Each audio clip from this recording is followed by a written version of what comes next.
आप सभी का दिन शुभ हो, मंगलमय हो, यही प्रार्थना करते हुए आज बृहस्पतिवार व्रत कथा का आइए श्रवण करते हैं। आप जानते होंगे यह दिन सबसे श्रेष्ठ और अति उत्तम जाना जाता है। गुरु ग्रह की मजबूती के लिए आज केले वृक्ष की पूजा और श्री नारायण की पूजा करते हैं। अपने दाहिने हाथ में आप सभी को थोड़ा पीले पुष्प और साथ ही चने की दाल लेकर कथा का रसवादन करना चाहिए। व्रत नहीं भी कर पाते हैं तो भी कथा रसवादन करने में अनंत गुना लाभ मिलता है। आरंभ करते हैं कथा कहना।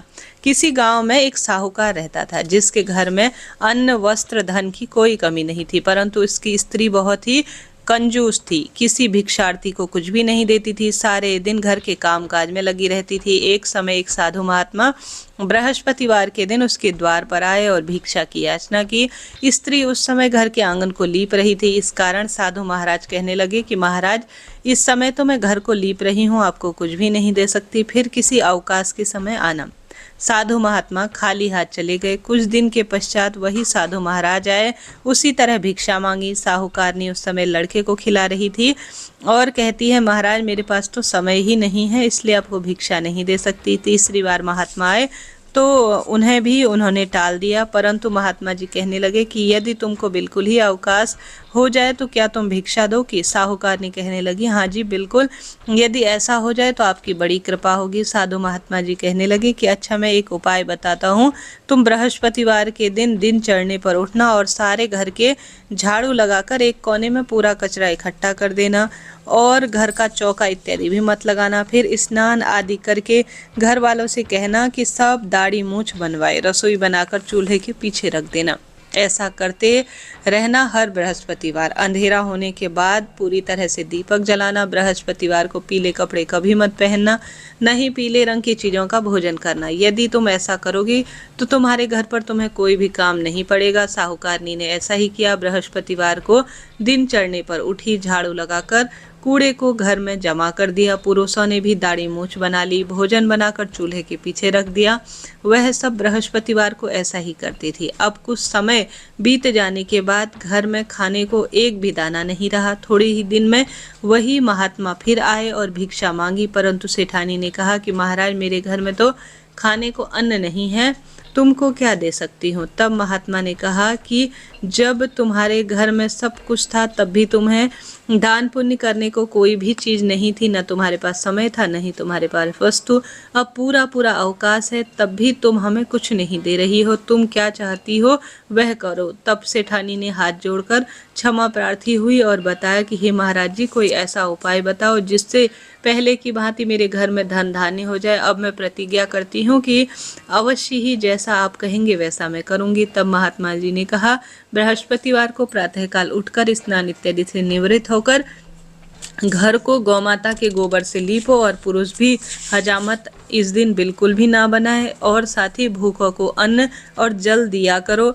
ठीक शाम के समय दीपक जलाओ। यदि ऐसा करोगी तो तुम्हारी सब मनोकामनाएं पूर्ण होगी और भगवान बृहस्पति देव की कृपा से सब घर के काम सिद्ध हो जाएंगे। सेठानी ने ऐसा ही किया और उसके घर में धन धान्य पहले जैसा हो गया। इस प्रकार भगवान बृहस्पति देव की कृपा से अनेक प्रकार के सुख संपत्ति जो है पूर्ण रूप से उसे प्राप्ति हुई और वह दीर्घ काल तक जीवित रही। परिवार सुख संपत्ति से भर गया और साथ ही अंत में उसे वैकुंठ की प्राप्ति हुई। बोलिए बृहस्पति देव महाराज की जय। प्रिय श्रोताजनों, जिस कथा में से मैं बृहस्पतिवार के दिन कथा पढ़ती हूँ वही आपको पुस्तक में से पढ़ रही हूँ। इसके साथ ही एक दूसरी कथा भी है, इसे भी श्रवण कर लेते हैं। कथा अनुसार एक दिन इंद्र बड़े अहंकार से अपने सिंहासन पर बैठे थे और देवता भी, साथ ही ऋषि, गंधर्व, किन्नर आदि सब उपस्थित थे। जिस समय बृहस्पति जी वहां आए तो सब उनके सम्मान के लिए खड़े हो गए, परंतु इंद्र गर्व के मारे खड़ा नहीं हुआ। यद्यपि वह सदैव उनका आदर किया करता था। बृहस्पति जी अपना अनादर समझते हुए वहां से उठकर चले गए। तब इंद्र जी को बड़ा शौक हुआ कि देखो, मैंने गुरुजी का अनादर कर दिया, मुझसे भारी भूल हो गई। गुरुजी के आशीर्वाद से मुझको यह वैभव मिला था। उनको क्रोध अगर आया तो मेरा सब कुछ नष्ट हो जाएगा, इसलिए उसके उनके पास जाकर मुझे क्षमा मांगनी चाहिए, जिससे कि उनका क्रोध शांत हो जाए और मेरा भी कल्याण हो जाए। ऐसा विचार कर कर इंद्र उनके साथ चले गए। जब बृहस्पति जी अपने योग बल से यह जान गए कि इंद्र यहाँ क्षमा मांगने के लिए आ रहे हैं, तो वह क्रोध के मारे वहाँ से चले गए और जो है वह क्रोध के स्वरूप में जानकर अभी इनसे भेंट करना उचित नहीं होगा, ऐसा सोचकर वह अंतर्ध्यान हो गए। जब इंद्र ने बृहस्पति जी को घर पर न देखा तो वह निराश होकर लौट गए। जब दैत्यों के राजा वृषवर्मा को यह समाचार विदित हुआ तो उसने अपने गुरु शंकराचार्य की आज्ञा से इंद्रपुरी को चारों तरफ से घेर लिया। गुरु की कृपा न होने के कारण देवता हारने और मार खाने लगे। तब उन्होंने ब्रह्मा जी को विनय पूर्वक सब वृतांत सुनाया और कहा कि महाराज, दैत्यों से किसी प्रकार बचाइए। तब ब्रह्मा जी कहने लगे कि यदि तुमने तो खूब बड़ा अपराध कर दिया, जो गुरुदेव को क्रोधित कर दिया। अब तुम्हारा कल्याण इसी में हो सकता है कि त्वष्टा ब्राह्मण का पुत्र विश्वकर्मा बड़ा तपस्वी और ज्ञानी है, उसे अपना पुरोहित बनाओ तो तुम्हारा कल्याण हो सकता है। यह वचन सुनते ही इंद्र त्वष्टा ऋषि के पास गए और बड़े विनीत भाव से त्वष्टा ऋषि से कहने लगे कि आप हमारे पुरोहित बन जाइए, जिससे कि हमारा कल्याण हो। तब त्वष्टा ऋषि ने उत्तर दिया कि पुरोहित बनने से हमारा तपोबल घट जाता है, परंतु अगर तुम विनती करते हो तो मेरा पुत्र विश्वरूपा पुरोहित बनकर तुम्हारी रक्षा करेगा।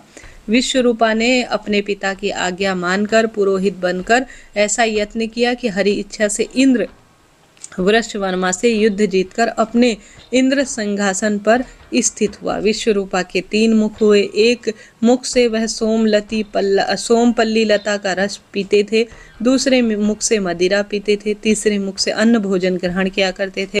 इंद्र ने कुछ दिनों उपरांत कहा कि मैं आपकी कृपा से यज्ञ करना चाहता हूँ। जब विश्वरूपा की आज्ञा अनुसार यज्ञ आरंभ हुआ तब एक दैत्य ने विश्वरूपा से कहा कि तुम्हारी माता दैत्य की कन्या है, इस कारण हमारे कल्याण के निमित्त एक आहुति दैत्यों के नाम पर भी दे दिया करो तो अति उत्तम बात हो जाएगी। विश्वरूपा उस दैत्य का कहा मानकर आहुति देते समय दैत्य नाम भी धीरे धीरे कहने लगे। इस कारण यज्ञ करने से देवताओं का तेज बिल्कुल भी नहीं बढ़ा।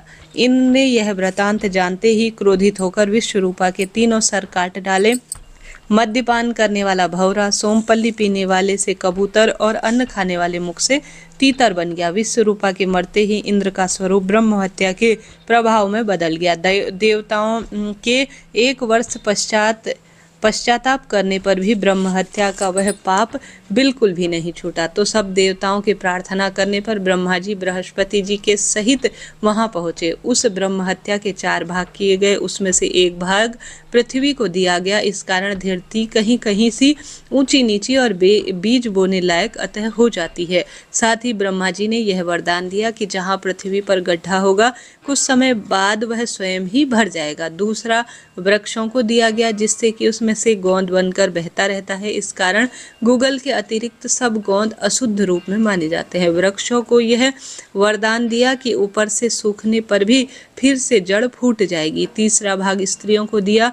इसी कारण स्त्रियां हर महीने रजस्वला होकर पहले दिन चांडालनी, दूसरे दिन ब्रह्मघातिनी, तीसरे दिन धोबिन के समान रहकर चौथे दिन शुद्ध हो जाती है और संतान प्राप्ति को उनको वरदान मिला।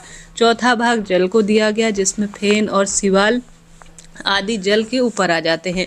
जल को यह वरदान मिला कि जिस चीज में डाला जाएगा वह बोझ में बढ़ जाएगी। इस प्रकार इंद्र को ब्रह्म हत्या के पाप से मुक्ति मिली। जो मनुष्य इस कथा को पढ़ता है, सुनता है, सुनाता है, उसके सब पाप बृहस्पति जी की कृपा से नष्ट हो जाते हैं।